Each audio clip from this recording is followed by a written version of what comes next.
जय हिंद साथियों, आप सभी का स्वागत है विद्यालयपुर के इस YouTube प्लेटफॉर्म पर, जिसमें आज फिर हम आपके लिए लेकर आए हैं मध्य प्रदेश की जितनी भी प्रतियोगी परीक्षाएं होती हैं उसके लिए MP के GS GK GS की क्लास लेकर आए हैं। और ये जो क्लास रहेगी ये आपका चाहे अभी ग्रुप 4 और ग्रुप 1 सब ग्रुप 3 कोई भी एग्ज़ाम जो MP जिसमें MP GK आता है उन सभी के लिए ये क्लास बहुत ज़्यादा इम्पोर्टेंट रहने वाली है। और आज हमारी MP GK में 12th नंबर की क्लास है और इससे पहले हमने 11 क्लासेस ले चुके हैं। अगर आपने वो नहीं देखी हैं तो बिल्कुल आप हमारे चैनल की प्लेलिस्ट में जाएंगे तो वहाँ पर आपको पूरा MP GK की जो क्लासेस चल रही है हमने प्लेलिस्ट बना रखी है। वहाँ से जाकर आप जो 11 क्लासेस हैं पिछली उनको भी आप देख सकते हैं। PDF के लिए आप हमारे टेलीग्राम चैनल को ज्वाइन कर सकते हैं, वहाँ से आपको इसकी PDF भी मिल जाएगी। इसके अलावा हम आपको बता दें कि SSC की क्लास SSC के लिए भी GK GS की क्लास रोज़ डेली आती है। अगर आपने अभी तक वो ज्वाइन नहीं की है तो बिल्कुल कर लीजिए, क्योंकि उसमें SSC के लिए GK GS के साथ साथ करंट अफेयर की भी क्लास क्वेश्चंस आपको सॉल्व कराए जाते हैं। और ये जो है इसकी PDF तो आपको हमारे टेलीग्राम चैनल से मिल ही जाएगी। इसके अलावा हम आपको बता दें कि ये जो क्लासेस हैं ये रेगुलर क्लासेस चल रही हैं हर एक MP के एग्ज़ाम के लिए। तो आप किसी भी एग्ज़ाम के लिए इसको ले सकते हैं, चाहे वो MP SI हो, MP PSC हो, ग्रुप 1 सब ग्रुप 3 या ग्रुप 4 के जो एग्ज़ाम होने वाले सबके लिए आप ले सकते हैं। तो चलिए आज की क्लास को स्टार्ट कर देते हैं। तो स्टार्ट करने से पहले एक बार सभी लोग क्लास को शेयर ज़रूर करें, चैनल को सब्सक्राइब ज़रूर कर लीजिएगा। जो भी हमसे न्यू आज जुड़े हैं अगर चैनल को सब्सक्राइब नहीं कर रखा है तो चैनल को सब्सक्राइब ज़रूर कीजिएगा। और क्लास स्टार्ट करने से पहले एक बार सभी लोग क्लास को शेयर ज़रूर कर दीजिएगा। कमेंट बॉक्स में आप लोग आंसर भी लिखते हुए हमारे साथ साथ चलिएगा और लास्ट में ये भी बताइएगा कि आपके कितने क्वेश्चन सही हुए हैं। और क्लास पसंद आए तो क्लास को लाइक भी कर दीजिएगा। तो चलिए आज की क्लास को स्टार्ट कर देते हैं। आई होप आप सभी लोगों ने क्लास को शेयर ज़रूर कर दिया होगा। तो फर्स्ट क्वेश्चन आज आपकी स्क्रीन पर आ चुका है और सभी लोग अच्छे से क्वेश्चंस को पढ़ेंगे, कमेंट बॉक्स में क्वेश्चन नंबर लिखकर और उसका आंसर देंगे। ठीक है, चलिए तो फर्स्ट क्वेश्चन देख लेते हैं। फर्स्ट क्वेश्चन आपकी स्क्रीन पर आ चुका है, बताइएगा। फर्स्ट क्वेश्चन है, एक सेकेंड रुकिए आप सभी लोग। चलिए फर्स्ट क्वेश्चन क्या है, निम्न में से कौन सा मंदिर खजुराहो में नहीं है। देखिए इसमें पूछा है कि खजुराहो में कौन सा मंदिर नहीं है। कंदरिया महादेव का मंदिर, 64 योगिनी मंदिर, दशा अवतार मंदिर या फिर चित्रगुप्त का मंदिर। बताइए इनमें से कौन सा मंदिर है जो खजुराहो में नहीं है। खजुराहो में इनमें से कौन सा मंदिर नहीं है। तो देखिए अगर हम देखें खजुराहो के जो मंदिर हैं, खजुराहो के मंदिर किसने, तो चंदेल वंश के जो राजा थे उन्होंने बनवाए थे। चंदेल वंश के राजाओं ने खजुराहो के मंदिर बनवाए थे और जिसमें विद्याधर ने, जैसे कंदरिया महादेव का मंदिर भी वहाँ पर देखने को मिलता है, 64 योगिनी मंदिर भी देखने को मिलता है, चित्रगुप्त मंदिर भी देखने को मिलता है। लेकिन दशा अवतार मंदिर कहाँ पर, तो ललितपुर में देखने को मिलता है, ना कि खजुराहो में। तो राइट आंसर क्या हो जाएगा कि खजुराहो में दशा अवतार का मंदिर नहीं है। ठीक है, चलिए नेक्स्ट क्वेश्चन देख लेते हैं।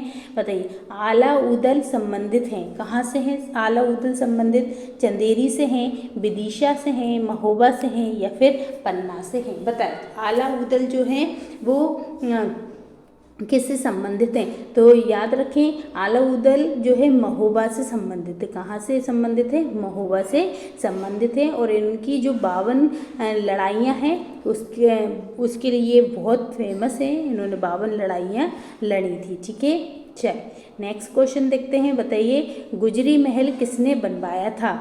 तो सूरज सेन ने बनवाया था। ठीक है, मानसिंह जी ने बनवाया था, तेजकरण जी ने बनवाया था या अकबर ने बनवाया था। अगर हम गुजरी महल देखें तो गुजरी महल कहाँ पर है, तो ग्वालियर में स्थित है। गुजरी महल ग्वालियर का जो किला है वहाँ पर उसमें स्थित है। और ये किसने बनवाया था, तो गुजरी महल जो है मानसिंह तोमर जी ने बनवाया था। ये मानसिंह तोमर जी ने बनवाया था। ये इनकी प्रेयसी थी और इनके ही लिए बनवाया था। तो राइट आंसर क्या हो जाएगा, मानसिंह जी ने बनवाया था। और मानसिंह जी ने गुजरी महल के साथ साथ मान महल भी जो ग्वालियर का किला है उसके अंदर ही बनवाया था। ठीक है, चलिए नेक्स्ट क्वेश्चन देख लेते हैं। बताइए तानसेन का मकबरा कहाँ स्थित है, तो ग्वालियर में है, शिवपुरी में है, भोपाल में है या आगरा में। अगर हम तानसेन देखें तो तानसेन जी जो हैं इनको तानसेन जो नाम है ये किसने दिया था, तो राजा रामचरण जी हैं उन्होंने दिया था। और ये इनका जो मकबरा है वो इन्हीं के गुरु के बगल में ग्वालियर में बनवाया गया है। ठीक है, तो इनका मकबरा कहाँ पर है, तो इनका मकबरा ग्वालियर में है। ठीक है, चलिए नेक्स्ट क्वेश्चन देख लेते हैं। बताइएगा, आज के जो क्वेश्चंस हैं वो मिक्स्ड क्वेश्चन हम आपके लिए लेकर आए हैं। इसमें आपको सभी प्रकार के जो एमपी जीके के क्वेश्चंस हैं वो मिलेंगे। तो बिल्कुल आप सभी लोग अच्छे से लगाइए और लास्ट में आप कमेंट करके ज़रूर बताइएगा कि आपके टोटल क्वेश्चन में से कितने सही गए हैं। और आप हर एक क्वेश्चन नंबर लिखकर उसका आंसर भी आप कमेंट बॉक्स में लिखकर हमको दे सकते हैं। ठीक है, क्लास को शेयर ज़रूर करते रहिएगा और क्लास पसंद आ रही हो तो क्लास को लाइक भी करते रहिएगा। चलिए नेक्स्ट क्वेश्चन देख लेते हैं। नेक्स्ट क्वेश्चन है, मध्य प्रदेश का कौन सा नेहरू की कैबिनेट में कौन एक मंत्री हैं जो नेहरू जी की कैबिनेट में पहले रक्षा मंत्री तथा बाद में गृह मंत्री बने थे। पहले नहीं, मतलब 2 बार मंत्री बन चुके हैं। पहले ये रक्षा मंत्री भी बने थे और फिर बाद में गृह मंत्री भी बन चुके हैं। तो वो कौन थे, प्रकाश चंद्र सेठी जी, रविशंकर शुक्ल जी, कैलाश नाथ काटजू जी या फिर द्वारका प्रसाद मिश्र। तो राइट आंसर क्या हो जाएगा, कैलाश नाथ काटजू जी हैं, इनके ये जो है नेहरू जी के कैबिनेट में रक्षा मंत्री और गृह मंत्री बने थे। ठीक है, और रविशंकर शुक्ल देखें तो रविशंकर शुक्ल कौन है, तो हमारे मध्य प्रदेश के पहले सीएम बने थे। ठीक है, चलिए नेक्स्ट क्वेश्चन देख लेते हैं। 1956 में मध्य प्रदेश का कौन सा क्षेत्र महाराष्ट्र को दिया गया था। तो देखिए महाराष्ट्र जैसे जब 1956 में मध्य प्रदेश का गठन हुआ था तो उस समय बहुत सारे ज़िले या बहुत सारे क्षेत्र दूसरे राज्यों को भी दिए गए और दूसरे राज्यों से भी लिए गए। तो लेकिन ऐसे ही पूछा है कि महाराष्ट्र में मिला दिया गया है। मध्य प्रदेश का कौन सा क्षेत्र था, तो याद रखें जो विदर्भ है ये मध्य प्रदेश का पहले हिस्सा था, लेकिन अब किस में मिला दिया गया है, तो महाराष्ट्र में मिला दिया गया है। ठीक है, चलिए नेक्स्ट क्वेश्चन देख लेते हैं। बताइए विदेशी पर्यटक के लिए मध्य प्रदेश का कौन सा पर्यटन स्थल सबसे अधिक आकर्षित होता है, तो सांची, दतिया, ओरछा या फिर खजुराहो। तो देखते हैं हम सबसे ज़्यादा बड़ा जो मंदिर का समूह है वो कहाँ पर है, खजुराहो में है। और ये खजुराहो जो है ये छतरपुर ज़िले में आता है। तो ये जो है विदेशी पर्यटकों के लिए बहुत ज़्यादा आकर्षक का केंद्र होता है। और यहाँ पर अगर हम देखें तो ये चंदेल वंश के राजाओं ने ये मंदिर बनवाए थे। चलिए नेक्स्ट क्वेश्चन देख लेते हैं। किस राजवंश ने भारत को प्रसिद्ध खजुराहो के मंदिर दिए हैं, तो अभी हमने बताया परमार वंश कहाँ पर था, तो ये तो मालवा में था। और इसके मेन जो फेमस राजा अगर देखें तो राजा भोज थे। फिर मौर्य देखें तो मौर्य भी कहाँ पर थे, विदिशा, उज्जैन इधर साइड थे। होलकर कहाँ पर थे, तो इंदौर साइड जो थे होलकर थे।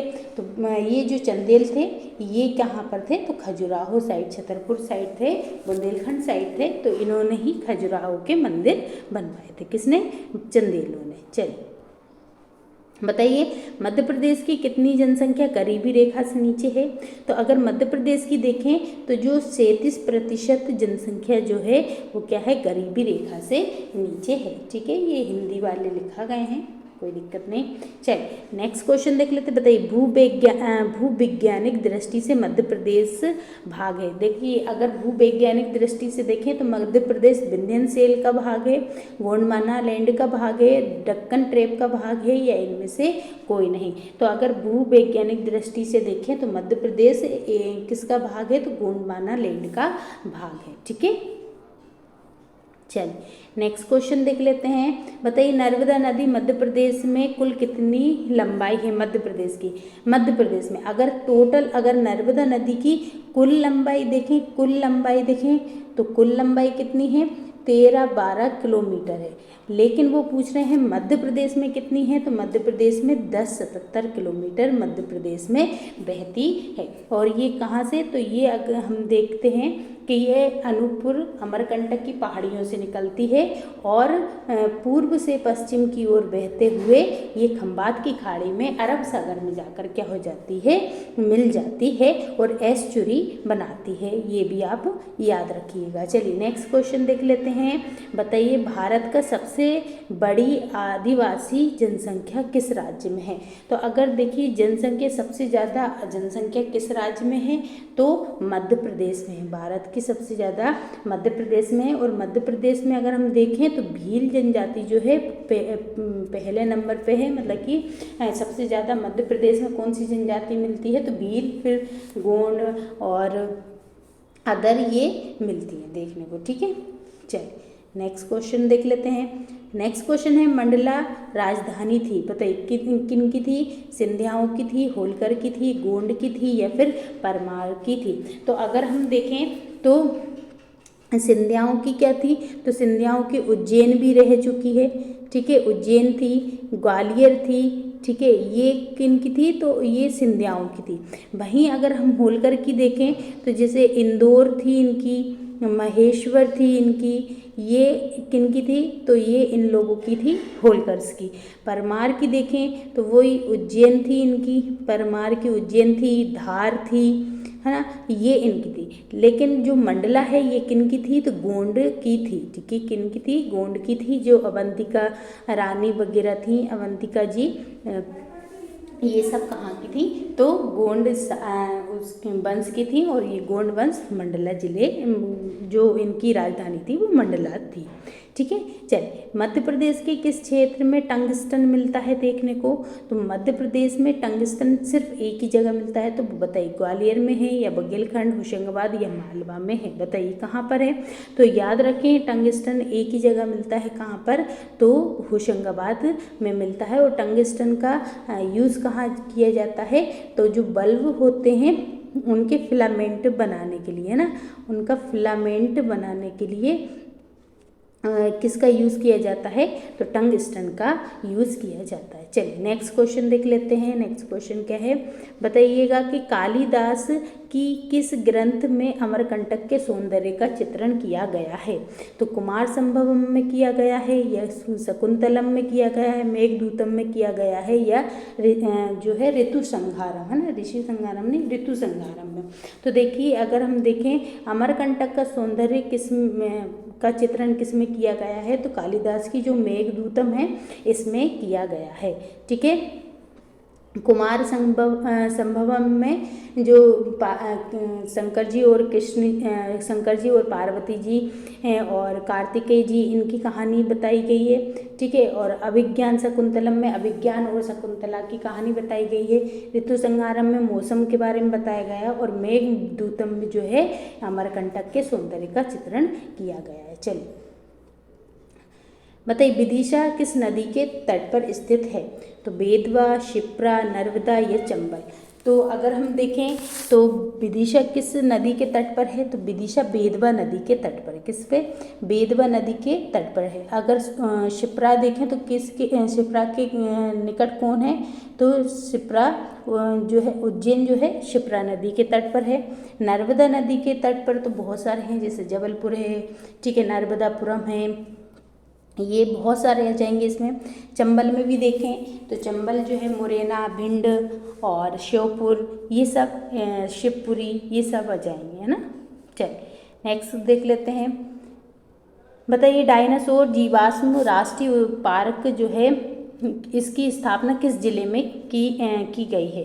तो बालाघाट में या मंदसौर में, धार में या फिर मंडला में। तो डायनासोर जीवाश्म राष्ट्रीय उद्यान जो है ये कहाँ पर है? तो ये धार जिले में है। कहाँ पर है? ये धार जिले में स्थित है। ठीक है, चलिएगा नेक्स्ट क्वेश्चन देख लेते हैं। और अभी तक आपने अगर क्लास को शेयर नहीं किया है तो सभी लोग पहले क्लास को शेयर ज़रूर कर दीजिएगा। क्लास पसंद आ रही हो तो क्लास को लाइक भी कीजिएगा, और चैनल को अभी तक आपने सब्सक्राइब नहीं कर रखा है तो चैनल को सब्सक्राइब ज़रूर कर लीजिएगा। चलिए नेक्स्ट क्वेश्चन देख लेते हैं। बताइए प्रथम खुली जेल कहाँ स्थित है? मध्य प्रदेश की जो प्रथम खुली जेल थी वो कहाँ स्थित है? होशंगाबाद में, गुना में, कटनी में या फिर झाबुआ में। तो अगर देखें मध्य प्रदेश की पहली खुली जेल जो है कहाँ पर स्थित है? तो गुना में स्थित है। कहाँ पर है? गुना में स्थित है। ठीक है, चलिएगा नेक्स्ट देख लेते हैं। बताइए भारत में इंग्लैंड का कौन सा दूत जहांगीर के पीछे अजमेर से मांडू आया था? बताएं कौन था? क्लाइव था, टॉमस रो था, लॉर्ड एस्टर था या फिर क्लाइव था? बताइए। तो जो टॉमस रो थे ये क्या है? जहांगीर के पीछे पीछे कहाँ पर? मांडू तक आए थे। ठीक है, तो ये कौन थे? टॉमस रो थे। चलिए नेक्स्ट क्वेश्चन देखते हैं कि मध्य प्रदेश में निम्न में से कौन सी बोली नहीं बोली जाती? हमारे मध्य प्रदेश में कौन कौन सी बोली बोली जाती? बताइए। मालवी, बुंदेलखंडी, गोंडी या कोरबी। इनमें से कौन सी भाषा नहीं बोली जाती? तो हमारे यहाँ मालवी भी बोली जाती है, बुंदेलखंडी बोली जाती है, गोंडी बोली जाती है, बघेलखंडी बोली जाती है ना, और भीली बोली जाती है। लेकिन हमारे यहाँ कोरबी भाषा बोली नहीं बोली जाती है। तो राइट आंसर क्या हो जाएगा? कोरबी राइट आंसर हो जाएगा। चलिएगा नेक्स्ट क्वेश्चन देख लेते हैं। बताइए निम्न में से कौन सी नदी जो है मध्य प्रदेश में नहीं बहती है? पूछा गया है कौन सी नदी नहीं बहती है? महानदी, नर्मदा, ताप्ती या फिर कृष्णा। तो याद रखें हमारे मध्य प्रदेश में नर्मदा भी बहती है, ताप्ती भी बहती है, लेकिन महानदी और कृष्णा जो है ये नहीं बहती। महानदी और कृष्णा ये दोनों ही मध्य प्रदेश में नहीं बहती हैं। ठीक है, चलिए बताइए राजा भोज ने शासन किया। बताइए कहाँ पर किया था राजा भोज ने शासन? बस्तर पर, धार पर, महाकौशल पर या फिर उज्जैन पर। तो राजा भोज ने धार जिले पर जो है धार को अपनी राजधानी बनाया था। तो धार में इन्होंने क्या किया था? शासन किया था। ठीक है, चलिए नेक्स्ट क्वेश्चन देख लेते हैं। बताइएगा कि निम्न में से कौन सा संस्कृत कवि मध्य प्रदेश का नहीं है? इनमें से कौन सा संस्कृत कवि जो है वो मध्य प्रदेश से रिलेट नहीं है? कल्हण या भवभूति मंडन मिश्र या फिर कालिदास। तो जो कल्हण है ये क्या है? मध्य प्रदेश से संबंधित नहीं है, और इनकी एक रचना है राजतरंगिणी। कौन सी है रचना इनकी? एक रचना है जिसका नाम है राजतरंगिणी। और राजतरंगिणी में कश्मीर के बारे में बताया, कश्मीर के इतिहास के बारे में बताया गया है, जो कि कल्हड़ की है। ठीक है, चलिए नेक्स्ट देखते हैं। मध्य प्रदेश में रावण की पूजा की जाती है, कहाँ पर की जाती है? बताइए। सागर जिले के ढाना गांव में, शाजापुर जिले के भदरखेड़ी में, जबलपुर के सीहोर में या उपरोक्त में से कोई नहीं। तो मध्य प्रदेश में रावण की जो पूजा होती है वो कहाँ पर होती है? तो याद रखें शाजापुर जिले की जो भदरखेड़ी है यहाँ पर रावण की पूजा अभी भी की जाती है। ठीक है, चलिएगा नेक्स्ट क्वेश्चन देख लेते हैं। नेक्स्ट क्वेश्चन क्या है? बताइए संगमरमर की चट्टानों के लिए कौन सा शहर प्रसिद्ध है मध्य प्रदेश का? तो उज्जैन, इंदौर, जबलपुर या फिर मांडू। तो मध्य प्रदेश का जो जबलपुर है ये संगमरमर की चट्टानों के लिए क्या है? प्रसिद्ध है। ठीक है, चलिएगा नेक्स्ट क्वेश्चन देख लेते हैं। तो देखिए आज के क्वेश्चन यहीं पर समाप्त होते हैं। आज के क्वेश्चन कैसे लगे जाते समय ज़रूर हमें कमेंट बॉक्स में लिखकर ज़रूर बता दीजिएगा, और जाते समय क्लास को शेयर करके ज़रूर जाइएगा, और क्लास पसंद आई हो तो क्लास को लाइक भी कर दीजिएगा। और अभी तक चैनल को सब्सक्राइब नहीं कर रखा है तो चैनल को सब्सक्राइब ज़रूर कर लीजिएगा। PDF के लिए आप हमारे टेलीग्राम चैनल को ज्वाइन कर सकते हैं, वहाँ से इसकी PDF आपको मिल मिल जाएगी। और ये MPG के GS के अलावा हम बता दें आपको कि SSC की क्लासेस भी चल रही हैं, जिसमें आपको GK GS और डेली करंट अफेयर के क्वेश्चंस आपको रोज़ डेली सॉल्व कराए जाते हैं। तो बिल्कुल आपने अभी तक ये क्लास भी ज्वाइन नहीं की है तो ज़रूर कर लीजिए। तो आज के लिए देखिए इतना ही रखेंगे, और ये क्वेश्चन ज़रूर आप बता के ज़रूर जाइएगा कि कैसे लगे। और कल फिर मिलेंगे अगले क्वेश्चंस के साथ और अगले टॉपिक में। तब तक के लिए सभी को जय हिंद साथियों।